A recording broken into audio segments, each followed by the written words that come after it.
Well, good morning, everybody.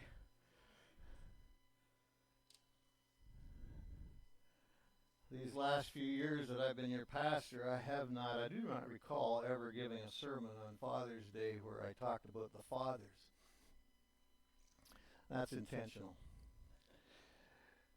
But happy Father's Day to the fathers and grandfathers and anybody that'd like to be a father. Hopefully in the future some of you will be fathers. The little boy said the definition of Father's Day is this: it's just like Mother's Day, only you don't spend as much. At the Mason household, it's not true. It's the opposite, but we won't get into that. The high priority of Scripture, dads, grandpas, the high priority of Scripture is that fathers teach their sons. Yes, the daughters, but especially the sons. And you raise them up so that we can have a generation of godly leaders. On Wednesday, I took some time. I went to the book of Proverbs. Dads, granddads, go to the book of Proverbs. I'm actually challenging you today. Not to arm wrestling. Not to who's going to win the hockey games. I'm challenging you. Go to the book of Proverbs. Read the 31 chapters. Oh, Bruce, I could never. Oh, yes, you can. You can. I did it in about an hour and a half.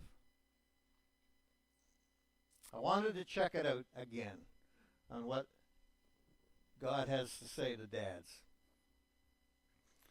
If you go to Proverbs, you'll find out that it teaches us how to teach and what to teach to our boys.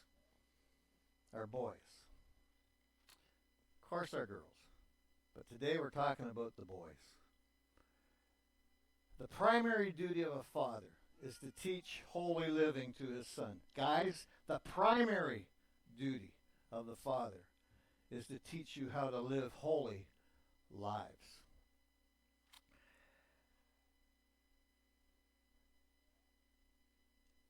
If you know me and how I study for key words to get the meaning and put it together and get the context and all that stuff. Key word to me when I read through Proverbs this week was wisdom. Wisdom. And I'm going to give you a little list that I jotted down. I'm sure there's more than this. But in that hour and a half, this is what I learned about teaching my sons. And you teaching your sons. First of all, teach your sons to fear God. Teach your sons to obey their parents. Teach your sons to choose their friends. Don't have their friends choosing them. Oh, Bruce, I don't know. Hold on. They choose their friends.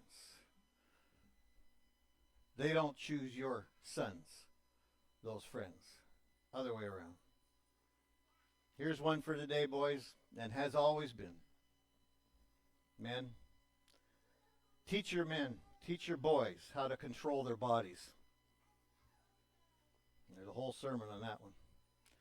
And this one I loved to pick up on. I forgot about this one. Teach your sons to enjoy their wives. Enjoy your wife. Those are the main ones that I got, those 6. But I got a couple more too. Teach your boys to watch your words. Speak truth. Watch your words. You can't take those words back once they're out. Speak pure. Teach your boys, and this is a big one at the Mason house, never to lie. I remember my father telling me, I am giving you a sermon here. Bruce, you're going to do this, you're going to do that, you're going to do the other thing, but don't you ever lie to me. Our trust breaks down, and we need to be able to trust each other, father to son and son to father. Don't ever lie. Teach your boys to pursue your work. Don't spend the next 25 years in your mom's basement watching your videos. Pursue your work. pursue it. He also gets into managing their money. Teach your boys how to manage their money.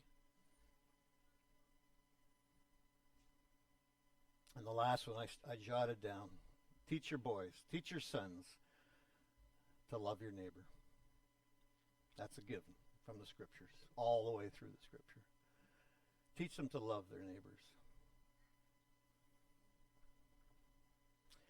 We have a great responsibility, men, dads, mums, grandpas, grandmas.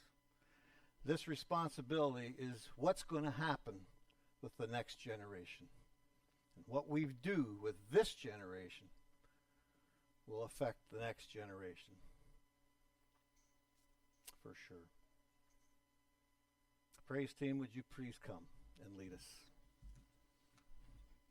Please stand and join us. We're going to sing Be Exalted, O God.